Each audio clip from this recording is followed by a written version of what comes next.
शिवजन्मोत्सव मध्यवर्ती महामंडळाच्या वतीनं डाळिंबीआड इथं बांधण्यात आलेल्या नवीन वास्तूचं वास्तुपूजन मोठ्या उत्साहात संपन्न झालं। यावेळी छत्रपती शिवाजी महाराज यांची सिंहासनाधीश्वर मूर्तीची प्राणप्रतिष्ठापना करण्यात आली। या नव्या वास्तूमध्ये छत्रपती शिवाजी महाराज यांची प्रतिष्ठापना करण्यात आली। सर्वप्रथम क्रेनच्या सहाय्यानं छत्रपती शिवाजी महाराज यांच्या सिंहासनाधीश्वर मूर्तीला बाहेर काढून स्वच्छ करण्यात आलं। त्यानंतर सदरची मूर्ती नव्या वास्तूत ठेवण्यात आली। या वास्तूत विद्यार्थ्यांना शिक्षणाचे धडे देता येणार आहेत, त्यासाठी वरच्या मजल्यावर अभ्यासिकेचे देखील नियोजन करण्यात आलं असल्याचं राजन जाधव यांनी सांगितलं। या प्रसंगी शिवजन्मोत्सव मध्यवर्ती महामंडळाचे विविध पदाधिकारी, कार्यकर्ते तसेच सदस्य उपस्थित होते।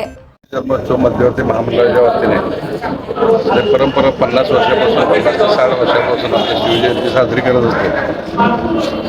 नेहमी आम्हाला अशी अडचण पडत नाही, छत्रपती शिवाजी महाराजांचा पुतळा ठेवायचा कुठं। त्या माध्यमातून महानगरपालिकेच्या माध्यमातून आम्हाला ही डाळिंबीची जागा मिळाली। त्या जागेमध्ये सर्व जुने ट्रस्टी व नवीन ट्रस्टी यांच्या माध्यमातून इथं एक चांगली वास्तू उभा केली आणि त्या वास्तूला सुद्धा सुरुवात जर नामोदा हे निधी द्यायला सुरुवात केली तर सुरुवातीला वानकर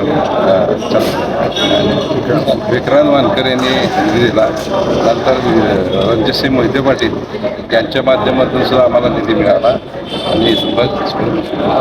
आणि आमदार आपले मंत्री सोलापूर शहराचे जिल्ह्याचे सुभाष देशमुख यांनी सर्वांनी निधी दिला। त्या निधीच्या माध्यमातून हे आज छत्रपती शिवाजी महाराजांचं मंदिर सोलापूर शहरामध्ये उभं राहिलं आणि आता त्या माध्यमातून सोलापूर शहरात सोलापूर आपल्या मध्यवर्ती महामंडळाच्या वतीने वरती सुद्धा वाचनालय सुरुवात करणार आहोत, जेणेकरून सर्व विद्यार्थ्यांना व जे लोक ज्येष्ठ असतील त्यांना विविध प्रकारची माहिती यातून मिळाली जाईल।